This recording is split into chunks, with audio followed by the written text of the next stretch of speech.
So I want to touch on a few of your other properties here, Bailey, because I know obviously you've closed on a few after this first one here, and I know you also have a method called the reverse review method. So I definitely want to figure out what exactly that is and how you're using it. We are back here with Bailey, who said he just cash flowed $18,000 on a $115,000 purchase price for a property out in Indiana. Now, Bailey, I want to talk a little bit about your reverse review method, which I think is super interesting. But before we touch on that, I want to know what kind of gave you the confidence to purchase out of state. Because you said when you started the first business, you were in Southern Florida, and then you said you bounced around to other parts of the country as well. Now you're in North Carolina, outside of Raleigh. So a lot of rookies that are listening, I think they're nervous to buy out of state, and they just have this feeling inside of them. It's like, no, I got to be close. I got to be able to walk the property. I got to be able to be there if something goes wrong. What gave you the confidence to buy out of state for those, to build your business out of state, to buy out of state in general? Yeah. So like investing out of state, I think a lot of times people get nervous because they're like, what if XYZ happens? A lot of times the XYZ is like, what if something breaks?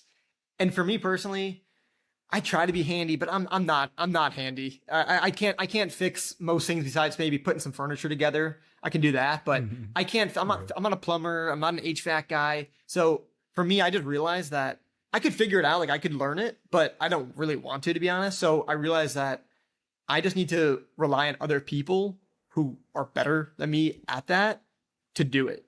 And then that was like the first main piece. The second main piece was I knew I was limited on capital, and I knew again from this market that I was co-hosting in, I saw a track record there. So I was like, okay, like I have the money that can perform in that market.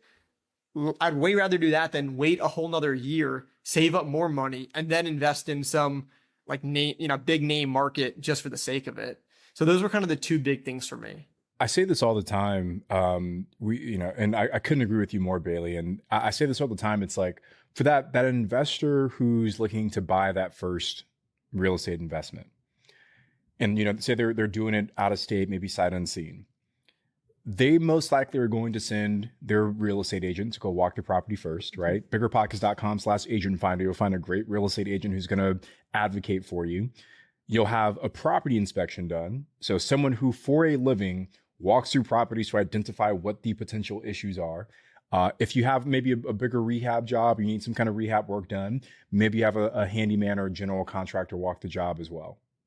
So when you zoom it out like that, you've got a realtor who knows the market incredibly well. You've got a property inspector who literally looks for problems for a living, who's going to give you a super detailed report. And then you'll have maybe a handyman or a contractor write up a bid for you on what it'll cost to fix whatever issues might persist. If you've never done a real estate deal before, how much value can you add on top of the realtor, on top of the property inspector, on top of the general contractor?